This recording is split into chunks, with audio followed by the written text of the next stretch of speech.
అందరికీ నమస్తే. నేను మీ Shweta. Welcome to Tanvika kitchen. ఈరోజు వీడియోలో అందరికీ ఎంతో నచ్చే విధంగా చాలా ఈజీగా ఇంట్లో ఉన్న వాటితోనే చాలా సింపుల్గా ఈ రెసిపీ చేసి చూపించబోతున్నాను.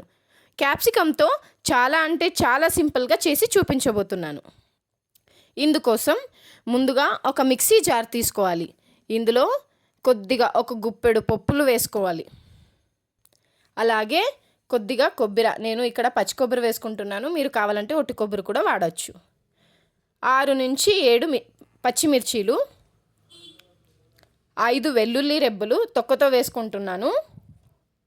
గుప్పెడు కొత్తిమీర, అలాగే రుచికి సరిపడా ఉప్పు వేసుకుంటున్నాను. ఇలా మిక్సీ పట్టేయండి. చూడండి, ఇలా ఉంటుంది. ఇప్పుడు స్టవ్ పైన నేను ఈ రెసిపీ అనేది కుక్కర్లో చేస్తున్నానండి. అందుకోసం స్టవ్ పైన కుక్కర్ పెట్టుకొని కుక్కర్లో 2 టేబుల్ స్పూన్ ఆయిల్, పోపు దినుసులు అంటే ఆవాలు, జీలకర్ర, మినపప్పు, శనగపప్పు ఇలా దోరగా వేగిన తర్వాత ఇందులోనే ఆనియన్ ముక్కలు వేసుకుంటున్నాను. బ్రౌన్ షేడ్ కలర్ వచ్చేంత వరకు మంచిగా వేపుకోండి. ఇలా ఆయిల్ మెత్తగైన తర్వాత ఇందులోనే క్యాప్సికమ్ ముక్కలు, టమాటో ముక్కలు వేసి మంచిగా కలుపుకుంటున్నాను.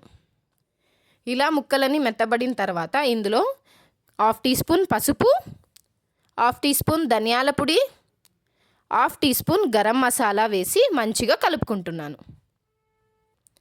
ఇలా కలుపుకున్న తర్వాత మీకు కర్రీ అనేది పల్చగా కావాలంటే కొద్దిగా వాటర్ ఎక్కువ పడుతుంది, కొద్దిగా గట్టిగా కావాలంటే నీళ్ళు తక్కువ పోసుకోండి. ఇప్పుడు నేను వాటర్ పోసుకుంటున్నాను. ఇలా వాటర్ మొత్తం పోసిన తర్వాత ఒక్కసారి కలుపుకొని మనం ఆల్రెడీ మిక్సీ పట్టి పెట్టుకున్న పేస్ట్ని ఇలా వేయాలి. ఇప్పుడు పేస్ట్ వేసిన తర్వాత కొద్దిగా కలుపుకొని ఇలా కొద్దిగా మరగనివ్వండి. ఇలా మరుగుతున్నప్పుడు కుక్కర్ మూత పెట్టి 5 విజిల్స్ వచ్చేదాకా పెట్టండి. చూడండి, కుక్కర్ మూత తీస్తున్నాను. ఇలా ఉంది. ఈ కర్రీలని చపాతీలోకి, పూరీలోకి, రైస్లోకి సర్వ్ చేసుకుంటే చాలా బాగుంటుంది. అంతే అండి.